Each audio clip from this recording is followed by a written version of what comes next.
uh, jika apabila kita punya niat jahat, itu kan tidak langsung mendapatkan dosa, dan apabila kita punya niat baik, maka akan mendapatkan satu pahala. Lalu bagaimana hukumnya jika kita punya pikiran buruk atau suudzon terhadap orang lain? Itu apakah kita langsung dapat dosa atau bagaimana, Bu? Sekiranya segitu saja. Terima kasih atas jawabannya. Wassalamualaikum warahmatullahi wabarakatuh. Waalaikumsalam. Ingin melakukan kebaikan, ingin melakukan keburukan, itu berbeda dengan prasangka buruk. Ingin melakukan keburukan, Anda belum melakukan keburukan. Kalau prasangka buruk Anda sudah melakukan keburukan. Beda. Jelas?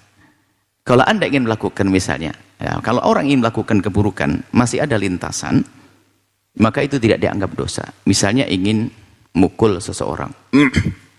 Hanya pengen mukul saja. Atau pengen mohon maaf naudzubillah melakukan kehinaan. Misalnya pengen mabuk. Atau pengen zina naudzubillah. Hanya terlintas saya pengen. Lalu nggak jadi. Maka lintasan itu tidak dianggap dosa. Tapi kalau sudah nyiapkan kunci motornya.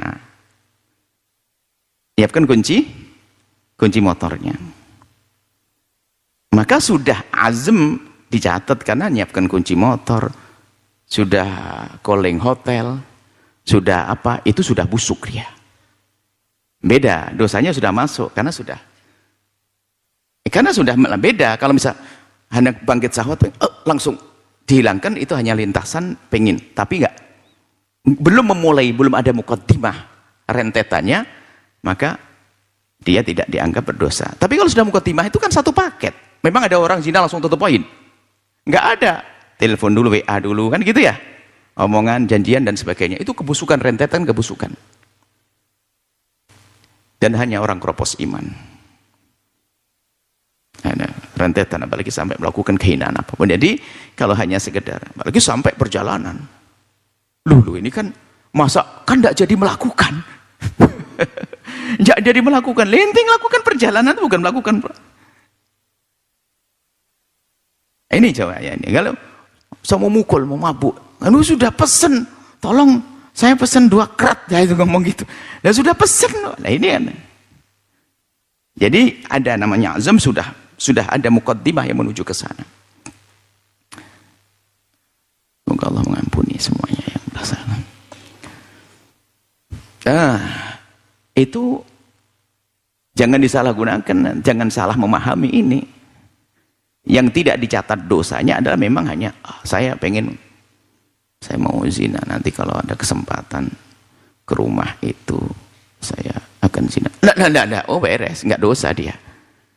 Tapi kalau sudah pesen, apalagi ngeluarkan tenaga, ngeluarkan uang dan sebagainya, biarpun tidak melakukan ternyata, dosanya sudah gede, kebusukan jiwa, kekotoran hati, kekroposan iman. Innalillah. Ya, kalau ada hal-hal semacam itu. Makanya Buya selalu ingatkan kedekatan pada Allah. Cuman kebusukan, kenakalan itu adalah karena pergaulan. Orang minuman keras bergaul dengan orang yang minuman keras. Orang berjudi sering bergaul dengan orang berjudi. Orang urusan syahwat melakukan zina atau karena sering melakukan muqaddimah zina. Apa muqaddimah zina? Melihat gambar-gambar dan sebagainya. Makanya hati-hati, jangan lihat hal-hal yang tidak pantas. Itu menjadikan muqaddimah, karena orang punya penasaran. Sehingga ingin lepas, karena kotor mentalnya. Hatinya kotor. Sehingga begitu mudah melakukan kehinaan. Hari ini. Sudah masuk ke rumahnya dia kok bilang, kan saya baru niat. Ente ngapain naik motor ke sana? Masuk rumahnya. Apalagi sampai keluar misalnya, janjian pergi kemana dan sebagainya. Subhanallah. Kami sampaikan pada siapapun, ada manusia berdosa. Tapi hakikat penyesalan itu yang selalu Buya sampaikan. Makanya khawatir pertanyaan ini menjadikan orang biasa nggak nyesal. Kan cuman pengen tok. Nggak jadimu kenapa? Bisa saja kepergok. Oh kan cuma niat tok nggak jadi. Kalau nggak kepergok gimana coba? Seorang perempuan misalnya di sebuah tempat. Apalagi seorang perempuan dia, lemah dia. Laki-laki masuk satu tempat. Loh kok kenapa kamu masuk di situ?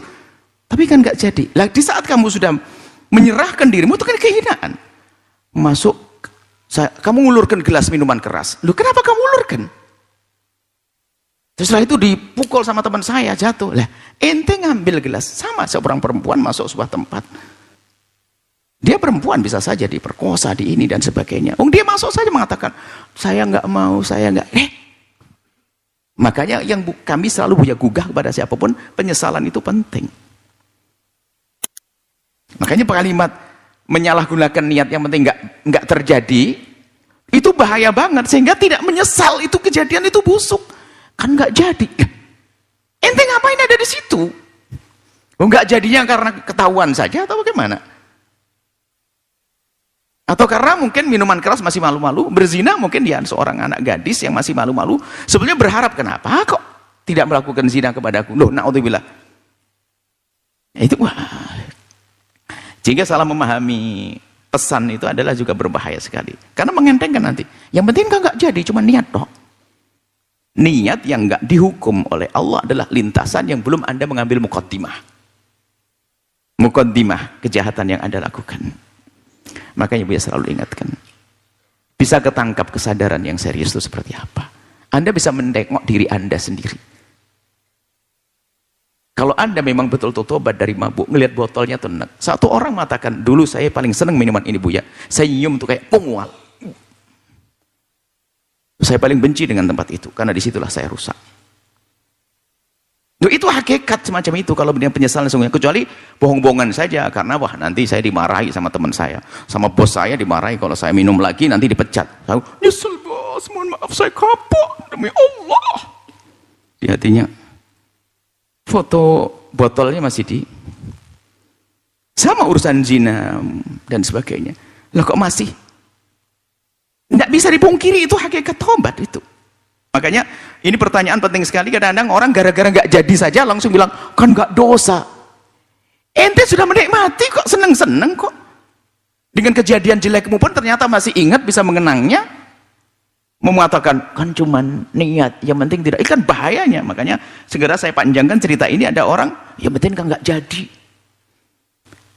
Tapi kenangannya tadi pegang tangannya, oh nikmatnya. Lo kok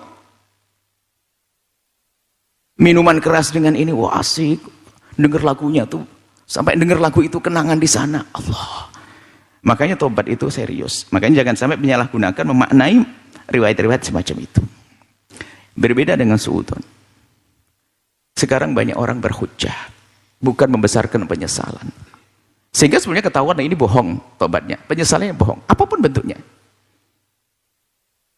Kemarin dia saya ngomong masalah penyesalan yang duit jebol, duit hilang kemarin ya. Nyesel tuh begitu, nggak bisa dipungkiri. Nggak mungkin. Nyesel kok, kecuali nyesel-nyeselan. Tampak depan orang, nyesel. Nangis kan bisa dibuat. Hakikat, makanya Buya selalu ingatkan. Ayo belajar serius menyesal. Kalau Anda membanting botol minuman keras itu bukan action depan orang. Tidak disuruh pun sudah dihancurkan dari kemarin.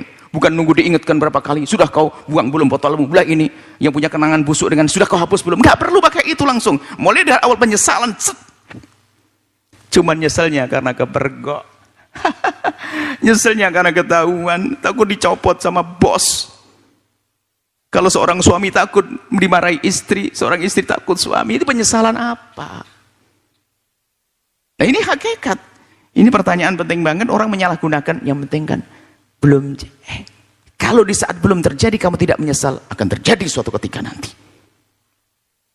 Akan terjadi suatu ketika nanti. Hanya gara-gara belum jadi, tapi menikmati, ingat, oh asiknya, ingat tuh. Cuman nggak jadi, alhamdulillah nggak jadi. Tapi dalam hatinya, kenapa kok nggak jadi? Kan kesempatan, loh diem. Hati-hati ya masalah itu, jangan menyalahgunakan penafsiran hadis-hadis semacam itu. Ada orang tidak menyesal, bodoh. Minta ampun pada Allah, serius. Anda sudah ke tempat yang hina kok. Lalu mengatakan, saya tidak. Tandanya, saya tidak. Kalau Anda mengatakan, alhamdulillah tidak terjadi apa-apa di situ. Saya salah melangkah ke sana. Alhamdulillah terjadi apa-apa. Di saat Anda mengatakan Alhamdulillah itu sudah ada tangis derai yang sesungguhnya. Nunggu kepergok istrinya, kepergok suaminya, kepergok bosnya kalau dia mabuk dan judi. Dari awal dia nyesal kejadian, nggak mungkin menyambung-nyambungkan kisah. Keras hati, makanya susah orang-orang semacam itu dibenahi kalau belum menundukkan dirinya untuk takut kepada Allah. Nah, kenapa kami tegaskan ini? Belajar khusyuk kepada Allah itu serius. Mungkin Anda masih derajat sangat rendah atau kita rendah, tapi segera tingkatkan. Ketulusan itu penting. Adapun prasangka buruk itu hakikat yang prasangka sudah maksiat, sudah kejahatan. Hakikat prasangka buruk itu kejahatan. Orang-orang melakukan kebaikan prasangka. Itu kebusukan hati, berarti memang hatinya busuk. Jadi kalau sudah prasangka buruk nanti sebenarnya yang dilakukan bukan prasangka saja. Menfitnah masuk di dalamnya, ngomongin orang. Karena sudah prasangka buruk dia ngomongin, tahu enggak kamu dia ke sana. Bahasanya cakep. Kok bisa ya? Orang sekelas itu kok ke sana, tahu enggak? Nah, ini prasangka, ngomongnya kayak serius. Fitnah, kejahatan banyak. Berprasangka buruk adalah sebuah kebusukan. Itu bukan niat, sangat beda dengan niat tadi. Semoga Allah menjauhkan kita dari sebab kehinaan. Allah mudahkan kita untuk mohon ampun kepada Allah. Menjadikan kita orang sadar akan segala dosa dan maksiat. Allah a'lam bishawab.